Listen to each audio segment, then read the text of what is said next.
Congress तर्जुमान meme Afzal ने असदुद्दीन ओवैसी को निशाना बनाते हुए कहा है कि उनके बोलने का तरीका ठीक नहीं है। वहीं मीम अफजल ने कहा कि बीजेपी और आम आदमी पार्टी एक दूसरे पर इल्जामात लगा रही हैं। हमने दिल्ली को मोहब्बत का शहर बनाया और इन लोगों ने फसादात का शहर बना दिया।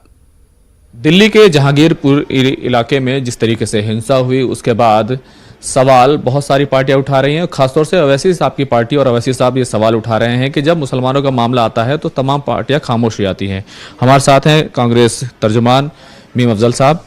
सर, ये सवाल ओवैसी साहब उठा रहे हैं, एक तरीके से सेकुलर पार्टियों को भी वो इल्ज़ाम लगा रहे हैं कि इस मामले में खामोश रहते हैं।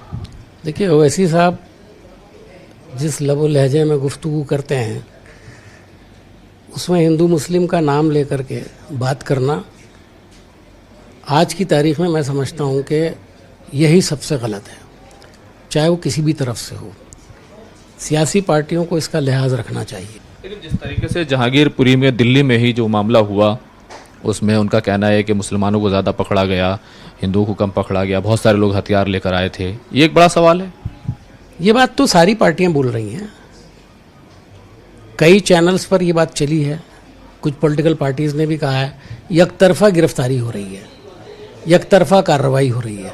इसमें कहीं हिंदू मुस्लिम का नाम है क्या? यकतरफा का मतलब ही ये होता है कि रूलर्स को ये बात समझ में आ जाए, जो लोग सत्ता में हैं उनको इस बात समझ में आए कि वो इंसाफ के साथ काम करें, नाइंसाफ़ी के साथ काम ना करें।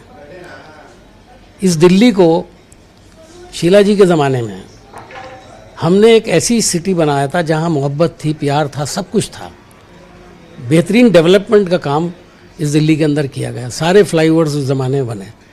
उसी ज़माने में गेम्स जो बैनुल अक़वामी सतह के जो मुकाबले और गेम्स हुए वो दिल्ली में हुए।